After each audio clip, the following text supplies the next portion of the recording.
Good afternoon and welcome to the Public Works meeting for December 5th.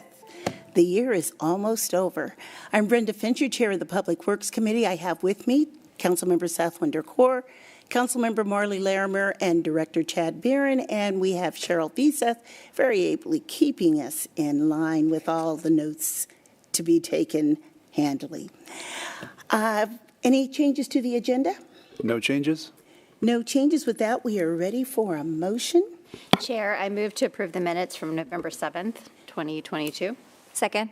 It's been moved and seconded to approve the November 7th minutes. All in favor? Aye. Aye. Motion passes. With that, we are ready for Toby Hallock and the Department of Commerce grant agreement for the Quiet Zone. Oh, yeah. Thank you for having me, committee members. I appreciate it.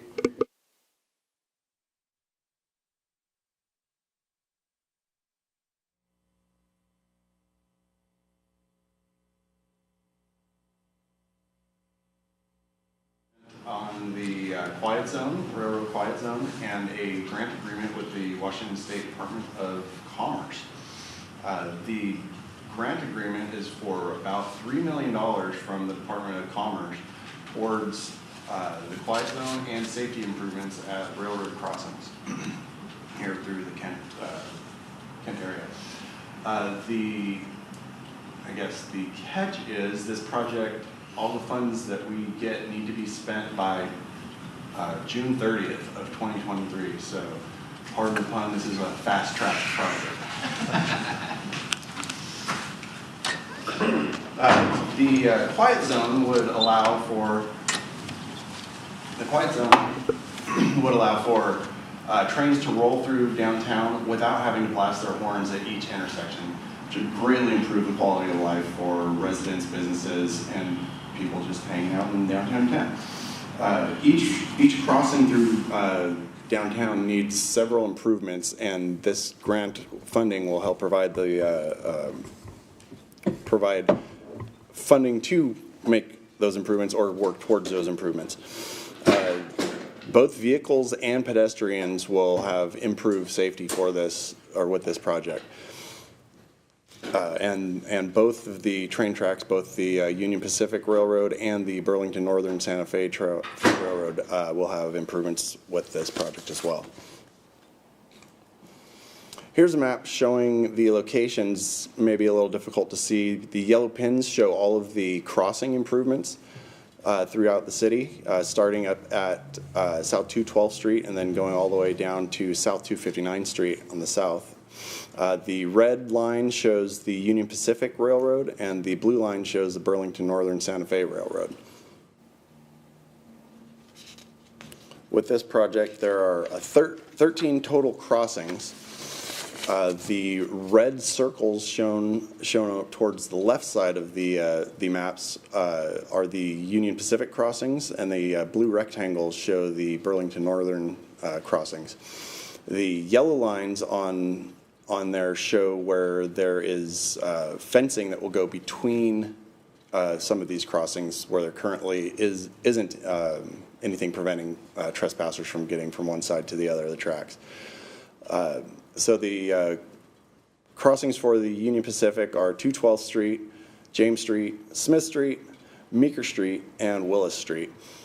Those same streets will also have improvements at the Burlington Northern, but then there will also be improvements at Gow Street, Titus Street, and South 259th Street. So lots of work upcoming with these projects, or this overall project. Here are the current conditions at the crossing, the Burlington Northern Santa Fe crossing at Gow Street.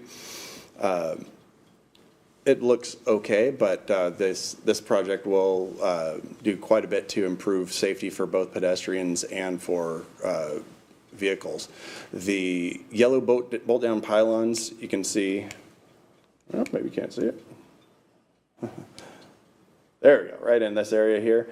Those will be removed and replaced with a traffic curb that will hopefully prevent vehicles from being able to drive over it, which will help reduce vehicles driving around the gate arm. Along the sidewalks, they'll be extended all the way to the crossing and detectable warning surfaces will be placed right at the crossings per ADA guidelines. New signs will be installed as part of this project for both pedestrians and for vehicles. And the Burlington Northern Santa Fe is going to replace their lights in the actual crossing signals with LED lights, which are a little bit more sustainable. So that's just a typical intersection, and a lot of those same improvements are happening at all the other crossings that we have. Another very important piece that we have is the additional fencing. There's going to be two locations of fencing. One is north of James Street, shown on the left. North of James Street along First Avenue, and then south of Willis Street, shown on the right. There are two locations of fencing. One's along First Avenue South, and the other is along Railroad Avenue South. Those two areas are known for pedestrian trespassing across the tracks. So this new fencing will be installed as no-cut fencing, so hopefully it won't be as easily trashed, I could say, to allow people to get through. And then they'll be forced to get to the safer crossing locations where they're intended to cross. This shows First Avenue south of Willis Street, looking towards the south. The railroad is up here on this hill. So currently there's nothing to prevent people from going from one side of the tracks to another. We're going to install fencing all the way from Willis Street all the way down to a tie-in, an existing block wall that will tie in. So it'll prevent people from crossing, and it'll also prevent vehicles from getting access to this railroad property. So we're partnering with the railroad to determine the correct location to allow access for their personnel and their equipment when needed, but also to prevent unwanted unauthorized vehicles from getting in there.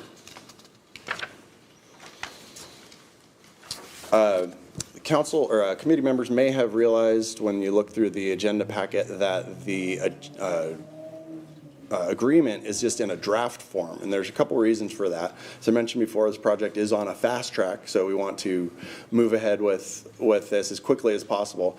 And Commerce needs lots of things from us that we are working on still. One of them is a cultural resource assessment. We've got a draft report of that. A couple other things they're working on, just small pieces for this agreement that they need before they can finalize the agreement. But we know that the committee meetings are pretty rare between now and February, so we want to try to get this before you so you have a chance to take a look at this, and then we can continue to work on our end to move forward with the pieces that Commerce needs, and to move forward with the agreement as written up in the action statement. So overall, this project is going to get us much closer to having the railroad quiet zone throughout downtown, which again will help improve the overall quality of life here in the valley.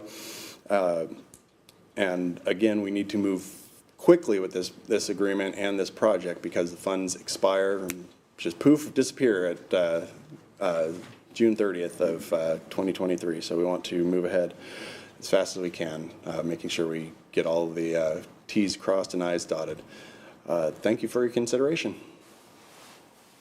You're welcome. Questions? Yes. Thank you, Madam Chair. Toby, thank you for the presentation. How confident are we that we will get it done by June 30th, just with?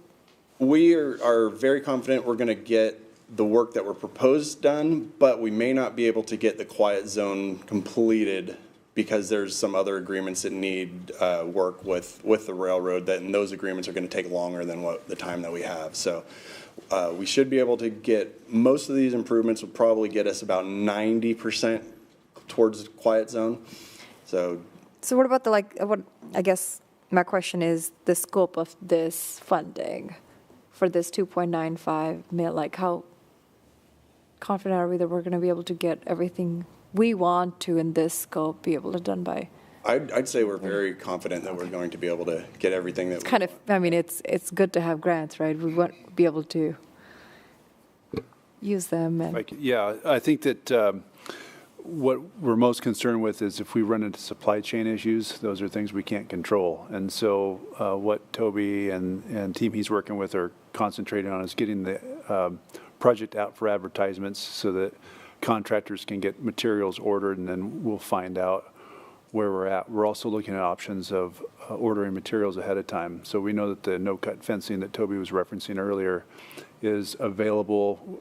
We called about 2 months ago, and it was on about a 3 to 5 week back order. We called 2 weeks ago, and it was a 4 to 6 week back order. So we know that as we get closer to summer, those things become more under demand, and those lead times could get longer. So we've been considering even having procurement contracts, things that will help us get this done by the 30th. It just happens that when it came through the legislature, and we're very appreciative that the legislature included this in the budget, they included it in the operating budget, so that gives it that time frame of June 30th, and it's over. So we're trying to respond to that. Thank you. Do we have any schematic or any rendering of what, I'm trying to visualize these traffic curbs that are going to replace the yellow pylons. Are they as high, or are they solid? Or? They are not as high. They are going to be about 7 inches tall, so they're just going to be essentially a median. So in some areas, the median is only going to be a foot wide. Other areas, it'll be 3, I think at 212th, I think we have a 8 foot wide, or maybe even a 10 foot wide median. Okay. But it'll be a more vertical curb than some of the curbs that you've seen out in some of these streets. So the railroad and the Utility Transportation Commission are requiring that these curbs are more of the vertical rather than mountable, so cars won't be able to drive over them easily. Okay.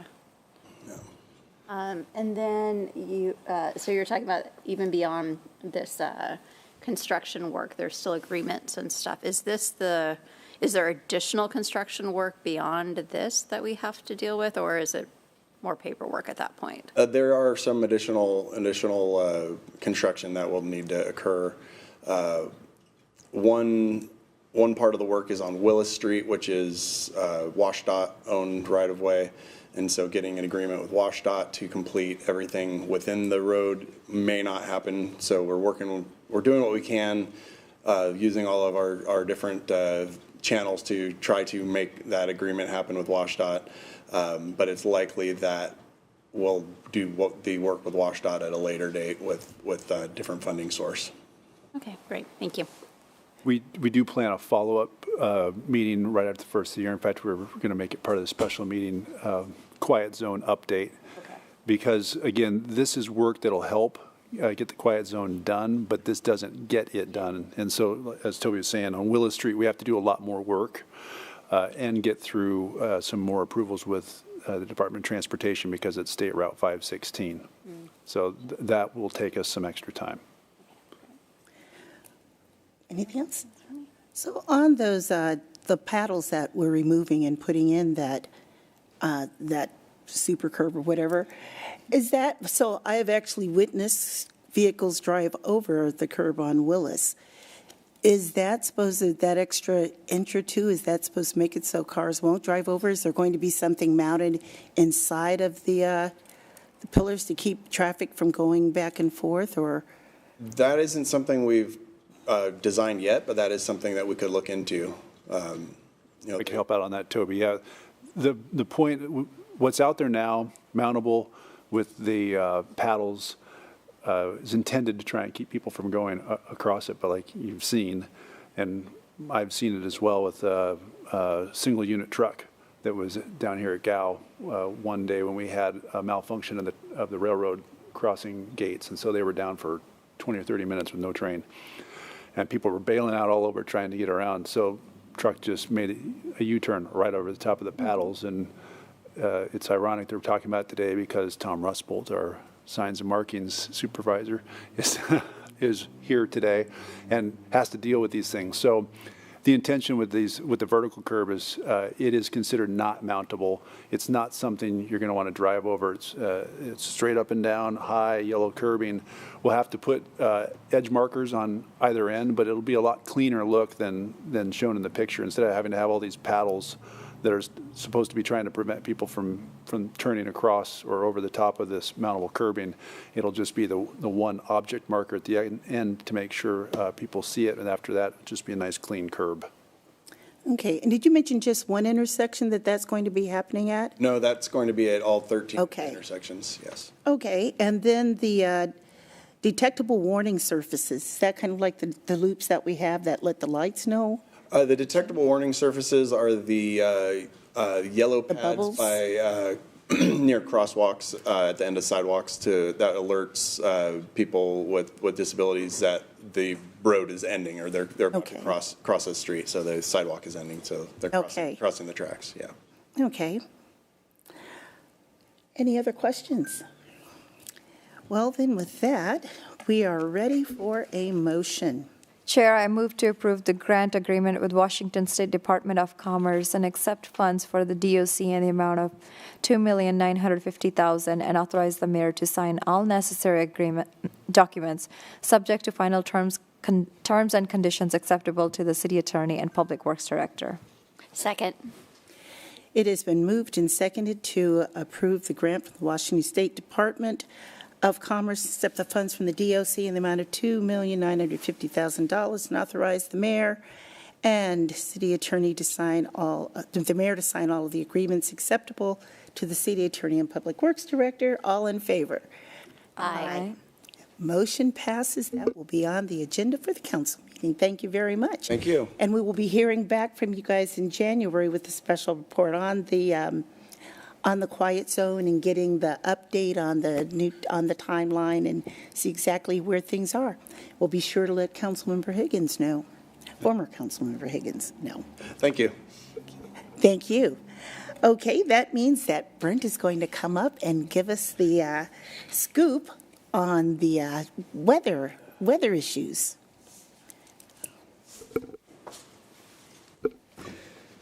Okay, thank you, council members and committee members, I'm sorry. Let me see if I can move along here. Oh, here we go. So thank you for having me. My name is Brent Collins, and I'm here to give some information upon our current winter weather response plan that we have ongoing right now. So this is kind of perfect timing to have this little presentation for you guys.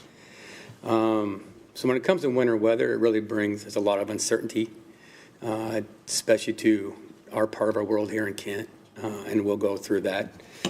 So I'm hoping the following presentation is hopefully going to give you a better idea kind of what we do before and during and after an event. As far as our planning goes, so we prepare for our winter weather response starting in late summer and early fall. And what that entails is we usually, each fall, I coordinate with the adjoining jurisdictions, everywhere from King County to Renton to Auburn to our neighboring cities, to make sure that our lifeline and transit snow routes are all identified. This allows for region-wide coordination to keep freight, transit, life, and safety into consideration when making a lot of our decisions here at the city. And if you have any questions along the way, please ask. If I go too fast, let me slow down. Also, annually during this time, we attend winter weather meetings hosted by NOAA, which is our National Oceanic Atmospheric Administration. These can go on late summer, early fall, and the information gained from this meeting gives a better understanding of what type of winter season could be ahead of us. During the season, NOAA hosts webinars related to upcoming events. That's what you see right there in the blue. We had, I think, 7 of them, 6 or 7 recently. We had them each day around noon, and it really gives everybody around the region an idea of kind of what's going to be hitting each area. Each area is different. I think Kent is really unique too. You know, we can go highs up as 600 or 700 feet above sea level. We can be at sea level and everything in between. So it's kind of tricky sometimes on what we deal with here with our snow events. Daily, we also have our own, we subscribe to our own weather service here with the city that gives us detailed information on daily weather, that what we're going to have, so it kind of gives us a heads up on what's coming. As far as our material stockpiles go, we have three locations for material. We have our Kent East Hill Operations Center. As you can see, that's there on the left. We have around 1,000 tons of sand and 600 tons of salt that we have stored up there. Our West Hill site, which is the upper right, you'll see in that picture, and also another 1,000 tons of sand and another 200 tons of salt. And the bottom right is our valley shops, which we hold about 14,000 gallons of calcium chloride and with a little bit of sand down there. So all these are very, very, very important in our snow fighting abilities to have.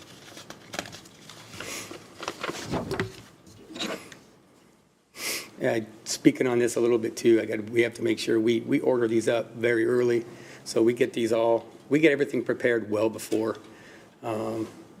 Probably, we'll get these filled in early September.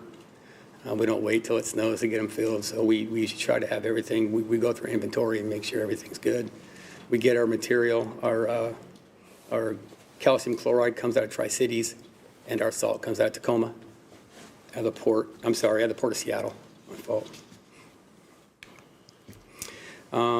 As far as equipment goes, same thing. In early September of each year, the fleet mechanics, they test all of our equipment before being deployed for an event.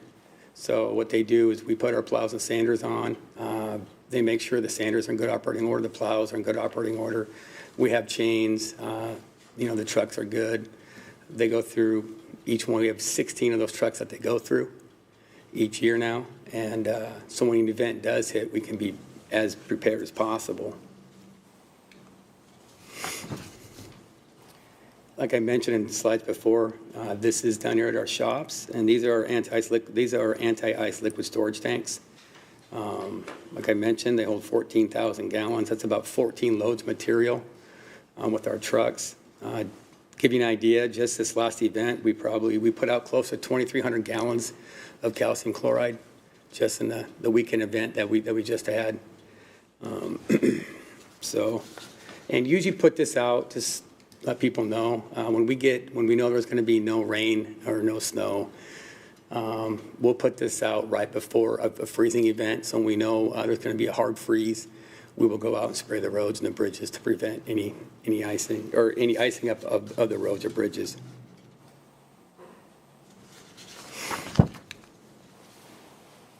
So pre-event, what we do to prepare for a weather event, once we know when an event is coming, we do organize in priority teams for 24-hour shifts. We have one shift that'll go from noon to midnight and another shift that'll go midnight to noon, and these shifts will run until the event's over. We prepare our DOC, which is our Department Operations Center. That's where all the communications comes from. All communications comes in and out of the DOC. We're able to direct crews, we're able to direct trucks. We're able to communicate road closures, any kind of requests that come in from the public or from adjoining jurisdictions. Everything can go through the DOC, which helps a smooth line of communication, going through just one area rather than the entire public works. We load all our sanders and plows a day or two before the event arrives. And once we know we're within hours of an event, we can actually get these trucks out and stage the trucks out strategically along some of our priority one routes. So when the storm does hit, we can actually have trucks there waiting for that event. I talked a little bit a second ago, but this is just a shot of one of our trucks going out, and we're out there spraying our bridges and our roads before a freezing event that was coming in at night. So they're able to go out and treat the roads to prevent any ice buildup. I know this is hard to see, no, maybe not. But this gives you an idea of some of the bridge and road locations that we use, that we go out. So when I have crews go out and we go out and pre-treat our roads, these are the main roads that we go to. There's quite a few, but it usually takes 3 3, 4, or 5 hours sometimes to get these sprayed. And we, like I said, we do this before any freeze event. Now, if we have the perfect, it'll actually, the nice thing about your calcium chloride is when you put that down, when you put that down, if it's no rain, you have no weather coming in, this will actually last 7 to 10 days. So you don't have to reapply it every single day. It'll actually last a good 7 to 10 days before you have to think about reapplying it again. Snow's here, as you can see. So snow's on the way. It's easier to install these chains before the trucks leave the yard. A lot of the times, right here, the snow's already here, but the majority of the time what we do is when we prepare the trucks, we actually put the chains on before the snow comes. It's easier to take the chains off if you don't need them rather than trying to put them on if you do need them. So, and we also, the crews perform walkarounds around each piece of equipment, and there's a tailgate meeting within the DOC before each event. So each crew member knows where they're going to be going to and what their duties are for that night. Speaking of the DOC, here's a quick shot of it upstairs if you guys haven't seen it. Like I mentioned, communication is very important, not only with our department, but also gets critical information out to the public. The DOC is where all communication efforts flow in and out of, like I mentioned. We use a weather service that gives us predictions tailored for the different regions of our city. In essence, Kent has terrain that creates, microclimates that this report gives us specific information to enable a better response. Road status updates are posted to the Kent websites, drivekent.com, and other media outlets that we use from Facebook to Twitter to Instagram. Other form of communications is we have variable message boards that will go out. These go out in lieu of a big event. So they're strategically placed in advance of storms, notifying motorists to avoid those roads. If we get a heavy enough storm, there's lots of times where we may have to set them out anywhere near, sometimes among military and veterans, James Street, Canyon Drive, and so forth, if we get an overabundance of snow.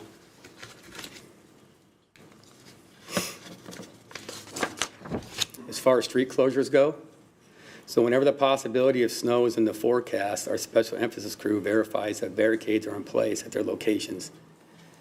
Even though it's not a very popular decision for most people that we close a road down, but for me as a DOC manager, I tend to lean on the side of safety over popularity at times.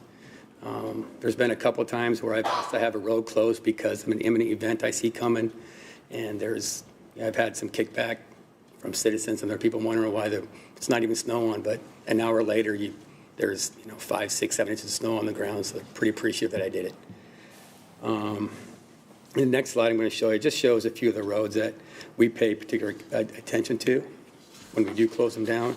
I know it's hard to see for you guys, but some of these are major. Like a couple would be James Street, our 277th Street corridor, just to name a couple. So our department works a lot with police as well. So there's times where, police will ask for a road closure, and in Tom's group, our science group, will go out and take a look. If we need to close it, they will close it. So when the police department does request to close a street, they're going to notify the DOC, and like I just mentioned, us in turn will notify our sign department if it needs to be closed down. They definitely will. This information stays tracked within the DOC, so we can. Our sign group can go back every now and then and see how that road's doing, if we can open up or not.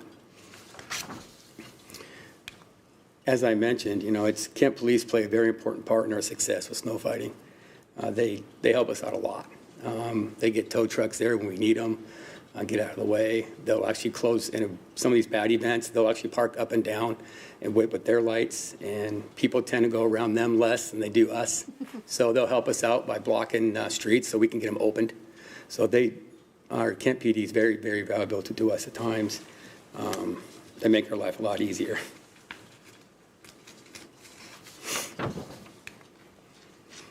So now that the event's here, I'm just going to go over these real quick. These are our priority routes here. And so this is our first priority route. Our priority there, These are basically our lifeline routes.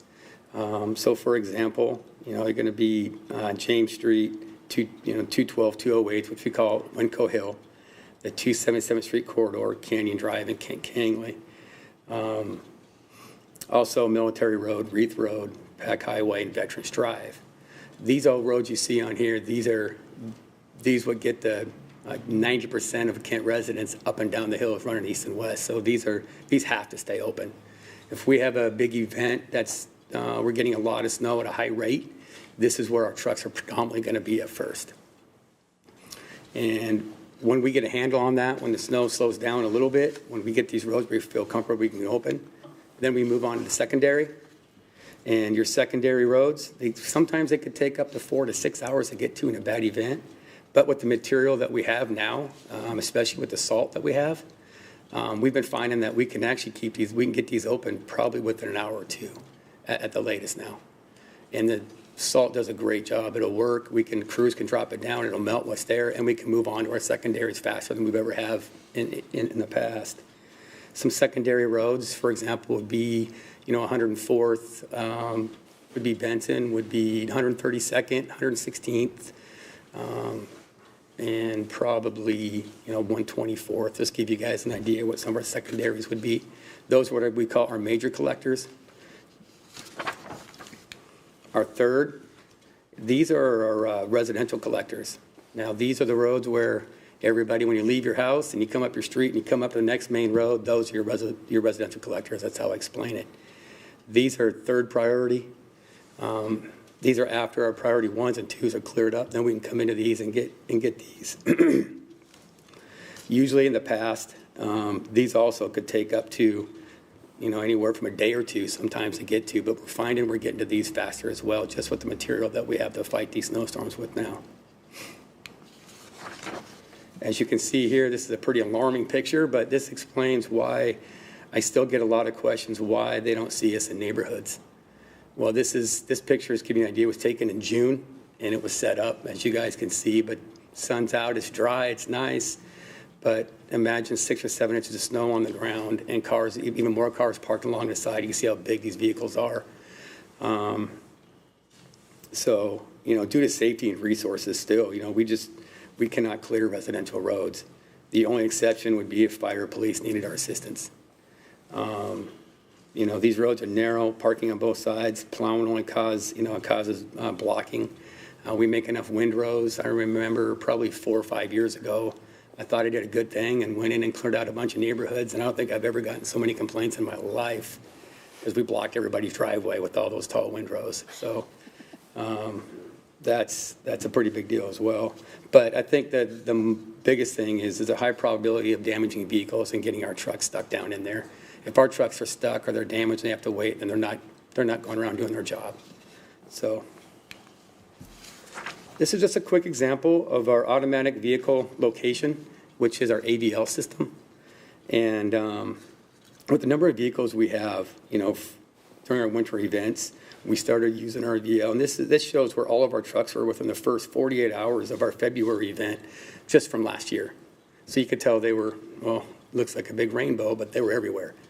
But this not only allows us to keep history of where our trucks were, it helps the DOC track where the trucks are.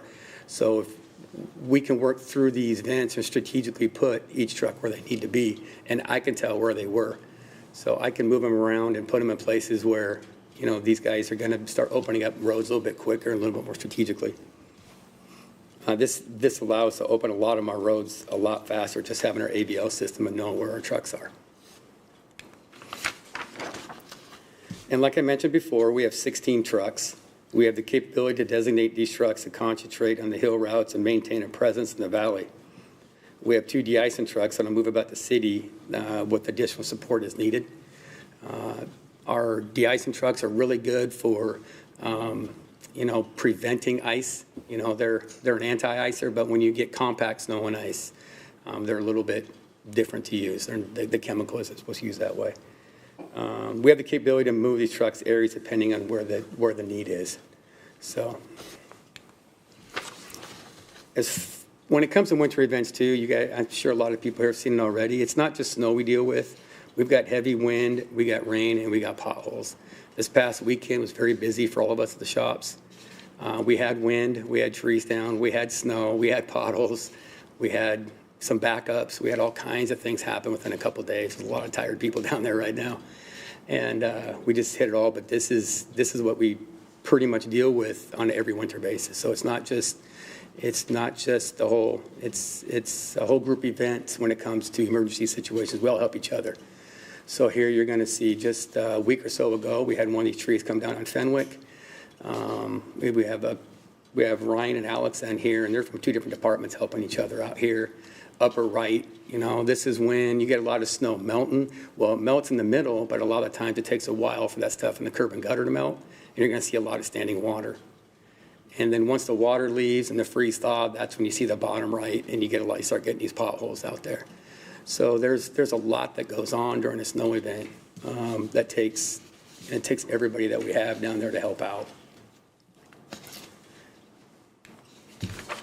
Here's another one, high winds. When we're alerted for severe weather, we try to plan accordingly to the severity of the storm that's actually predicted. Sometimes you get, a little bit of everything in one storm. And this was just November 17th. So this was just last month, a few weeks ago, up on 120th, and about 262nd tree came down. And crews had to get up there right away and start trying to clean this up as well.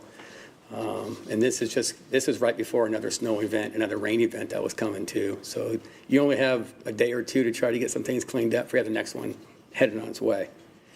So depending on the type of storm, standby personnel from various sections are assembled and respond if needed. And as with any storm, there's the aftermath to be dealt with, like I've been talking about, the potholes, the trees, the standing water. And then some of these cleanup efforts could last for days, weeks, and sometimes even months, depending on how bad it is. And just a few things, almost done here. As far as being prepared, I really try to say that it really helps if we prepare ourselves as well. We do a lot at our job to prepare to get our trucks out, to get everybody that lives in Kent, that cuts through Kent, a way to get home and back safely. But I think it's important that people take care of, their homes, their cars as well, take a little bit of responsibility. And, just a couple tips, don't leave your car stranded in the roadway. If you get stuck, please call 911, wait in your car, and someone will come help you. We have a lot of issues when the snow gets bad. People just get out, lock their cars, and walk away in the middle of the street. And that's not safe for anybody. Don't go around road closed signs. Do not pass your snow response vehicles. It's very important. These are big trucks. They're trying to do their job, and if people are racing around these big trucks, there's some bad things that could happen. Really, what it comes down, just being patient in inclement weather. And if we have anything to report, anything from potholes to water over the roadway, we can always do that by calling 253-856-5600 or by emailing our public works shops at kentwa.gov. And, I think the biggest thing is actually plan ahead.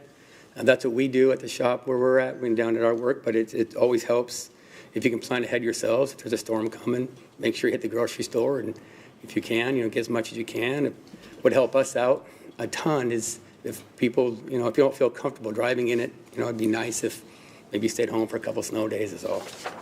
So with that being said, anybody have any questions? Questions? No questions. Great presentation. Oh, thank you. Well, thank you. That was a great report. And I made some notes so I can pass it on when we have our council meeting to the public. So thank you very much. Thank you, Councilmember Brent. Okay, Jennifer is up. Talk to us about our new pollinator garden. Yes, I'm Jennifer Harrell from Street Vegetation. So I'm here to talk to you, give you an update on our pollinator patch program. I don't know why this isn't changing. There it is. Okay. So,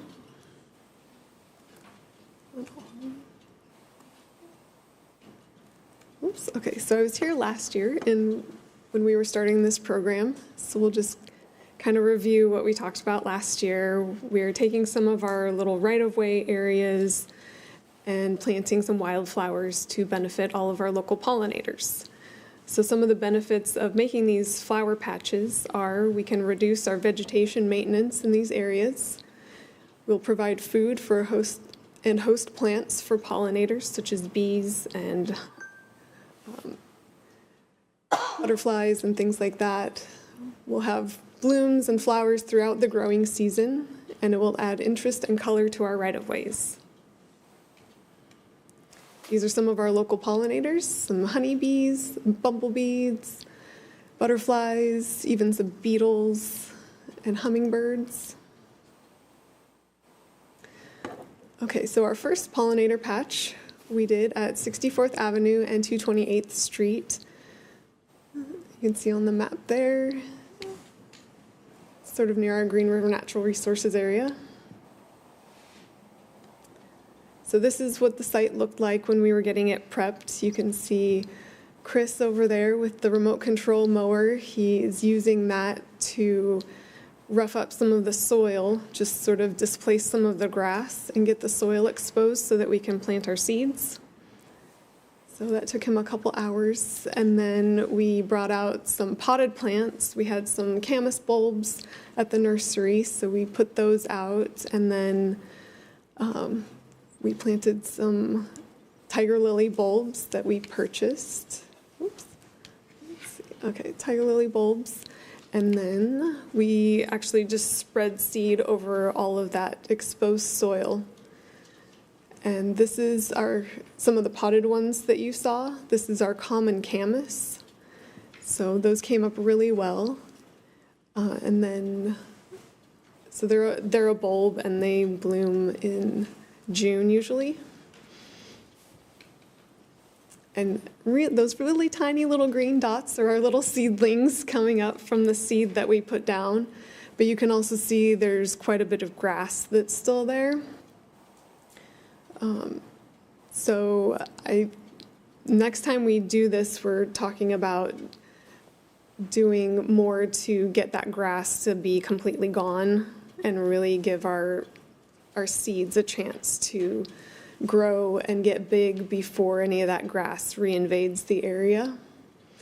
I actually communicated with somebody from North Carolina Department of Transportation about their program. And so what they do is they will mow the area and wait a couple weeks, and then they'll spray the entire area with Roundup, and then wait another couple weeks for that to do its job, and then they will spread their seed just straight over that. So that's what we're going to try to do next year. And they don't water at all, which I think that we didn't water this one at all this year. And we had a really hot, dry summer, so we'll have to see how our little seedlings do. But I think in the future we'll probably end up needing to do some supplemental watering during the establishment period for the first couple years. But you can see we did get some seedlings, and in North Carolina, they also made a point of doing their planting of the seeds in the fall, and we did this in the spring, and they were saying that don't expect blooms sooner than 6 months after you plant the seeds. So for us, that would have been this fall, really. So hopefully we'll get some good blooms in the spring. And then the next, oh yes, and then you guys, when I was here last year, talked about identifying these areas with some signage. So this is the sign that we came up with multimedia. It's just very simple, has the bee, a couple of flowers, and the Kent logo, and identifying them as a pollinator patch. And then we also have a QR code so that people can learn more. Part of what we're going to be doing in the next year is developing the content for the website that QR code connects to.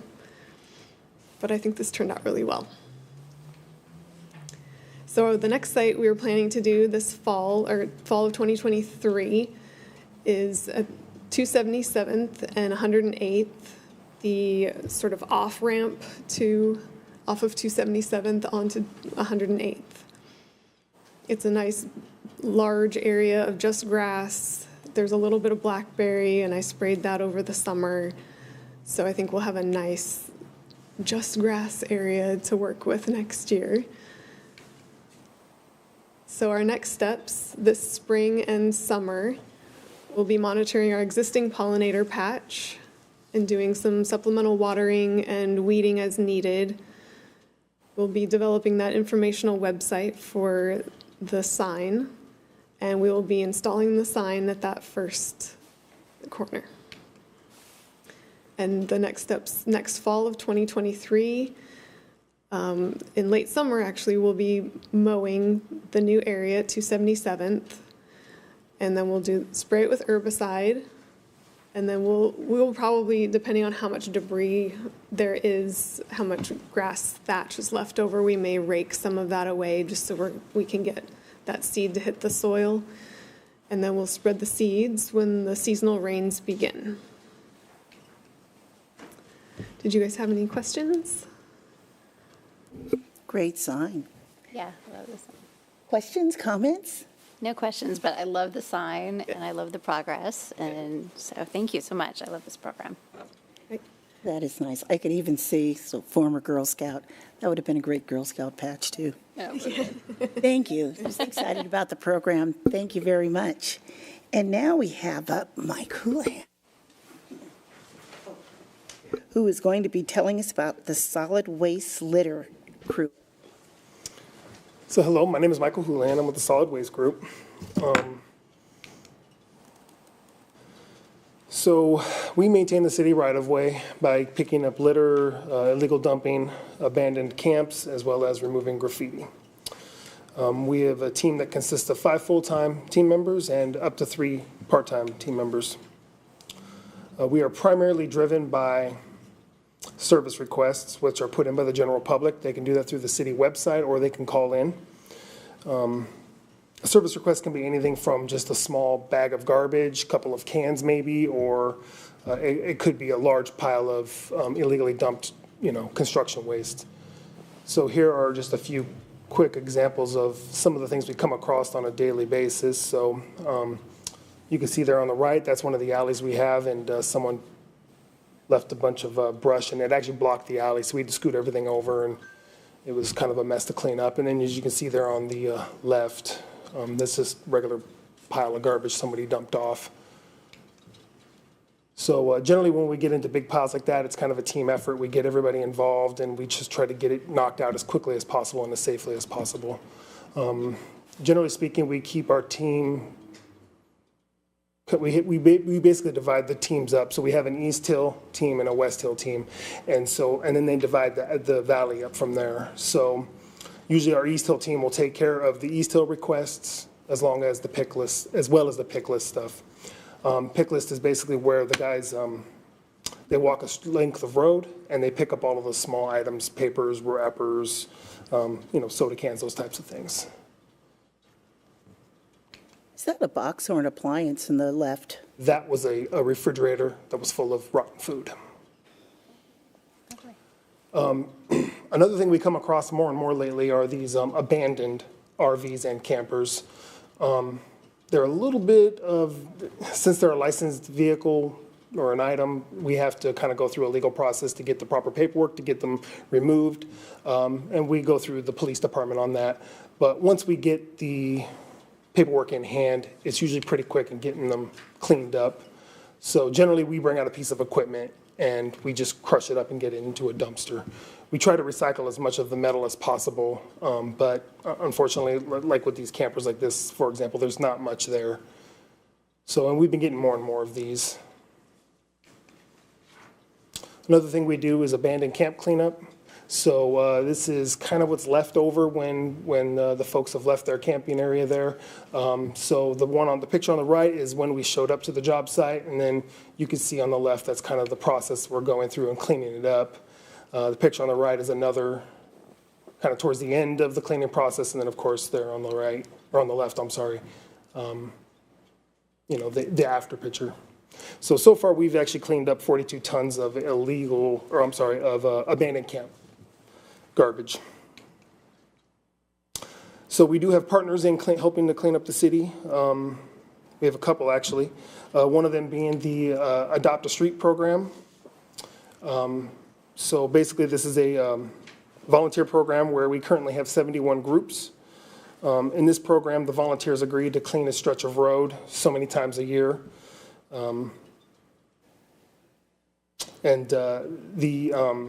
As far as each group, it varies as far as how many times they actually go out and clean. So some groups are very active and they're out there, once a week maybe or more. Other groups, it's just every couple of months, just depending on the group. And also as far as how much they pick up can vary. So generally what they do is they will gather up all their garbage that they found on their strip of road that they've adopted. They bag it up and then they put it somewhere safe for us to clean up. So what they'll do is they'll call in a service request and then with a location, we come out and pick it up. We also have another program that we've been using, the Uplift program through King County. And they are also very similar. They go out to a specific road and clean up the garbage as they go through. And then at the end of the day, they call us and we go out and pick up what they've gathered. So another thing we do is graffiti removal, and we do this on bridges and walls, things of that nature, city structures. So it's a very weather-dependent job, so sometimes these jobs take a little longer to get to than others. So if the weather's not right, we just have to wait on it, unfortunately. But this is just two examples of some of the graffiti we come across. Some of it's more or less artistic, and others is just, typical tagging. So when we are cleaning it and removing it, we typically just spray over it with a matching paint.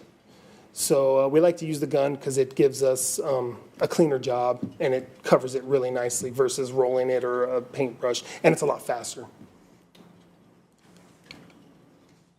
So our stats for this year is, so far as of November 21st, we've completed 1,093 service requests.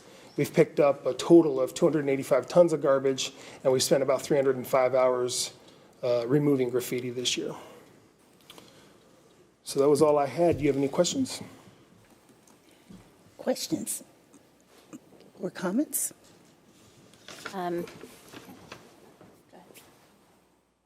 So a question on the graffiti removal. Do we remove it if it's on private property, a business is called, but they, for some reason... No, not on private property. It's up to the private property owner. Okay. Yes, ma'am. Thank you.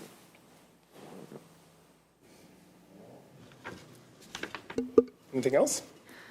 Just want to say thank you. Thank you for all the work you do. And do you have a cost associated with it, maybe? Would be able to get the numbers just to see how much? Let us get you a number. That'd be great. Yeah, it would be a partially educated guess if I gave you one right now, but let us get you a number because, as Michael pointed out, you're starting to push 600,000 pounds of garbage picked up. So you've got dump fees and time to get it to the transfer station and so on and so forth. It adds up very quickly. So yeah, we'll get a number. Thank you. Go ahead. So another question, you mentioned the Uplift program. I know one thing that residents will sometimes ask us is why don't we have jail crews out there doing garbage cleanup? Is Uplift part of that, or? I don't believe they're a jail crew, but I think it's for people that have been out of the workforce for a while due to various reasons, and this gives them an opportunity to build some, work skills and get a little bit of a work history as well. Okay. So yeah, that's one program through King County we've been using. Okay, great. The Uplift program is being paid for by money that council set aside for graffiti removal and debris removal. So that's where we've partnered with King County on it. And so they're not a litter crew like we've had with the jail inmates, but as Michael pointed out, a jobs program. Okay, thank you. We haven't had inmate crews since the pandemic. So Is that the jobs program with the unhoused residents that can carry? it's a combination, yep. And were the numbers from the Adopt a Street program included in these numbers? Yes, correct, yes. Was that in the 1,093, no, in the 42 tons? That would be the 285 tons. Just the bags are kind of given a 285. generic, poundage for an average. Thank you. Anything else? One last item. I think that our operations guys, we talk a lot about how much all the crews and operations do to keep the city running, and councils, I think, been very upfront in thanking crews for doing all the hard work that they're doing.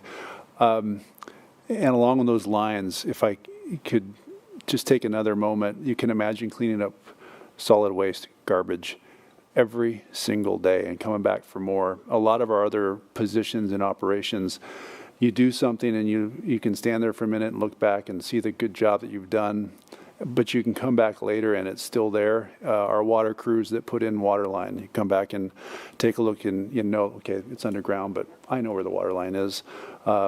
Signs and markings, they put up a sign. Yes, it's going to have to be replaced, but some of those signs will be there for years to come, and Tom can watch them fade, but for the most part, they're going to be there a while. And now they're going to get hit with graffiti from time to time, and that can be annoying, but hey, the sign's still there. Michael and the crew working solid waste, they can come back hours in some cases and see the same amount of stuff they just left. So it's really amazing to me that those guys keep coming back for more every single day. And yeah, they get to look at it at the end of the shift, but again, they can come back 2 weeks later and it looks like they hadn't been there. So that's one of the reasons Michael is the employee of the month, and we talked to him about it last week. He's also a figurehead for a group of folks that keep coming back and they really care about the city. So just very impressed with those guys. Well, congratulations on being employee of the month. Congratulations. Thank you. Well deserved. And not only the amount that you keep seeing it over and over and over, but to have a refrigerator with all of the rotted food inside, just amazing what is found out there. Yeah, that's one of the favorites. Man, those are no fun at all, especially when they're really old and yeah. Yeah. But thank you very much Very to welcome. you and to the crews. So thank you. Great reports on each one today. So, and thank you guys. I didn't hear anything specifically from the sign crews or, we have other people who are always here. We get legal here. We have the street crews here. All of you guys, thank you very much for the jobs you do day in and day out. Some of the things people see and you realize that is there and that somebody did that, but you don't think about the faces that go to them or the hours that go to them, or what it would look like if we didn't have the flowers along the streets and if all the trash did stay there. And so, if you didn't have those signs saying there's a $1,000 fine for littering, if we could only catch the litters. But thank you guys for what you do day in and day out, all of you. Great crews. With that, our meeting is adjourned.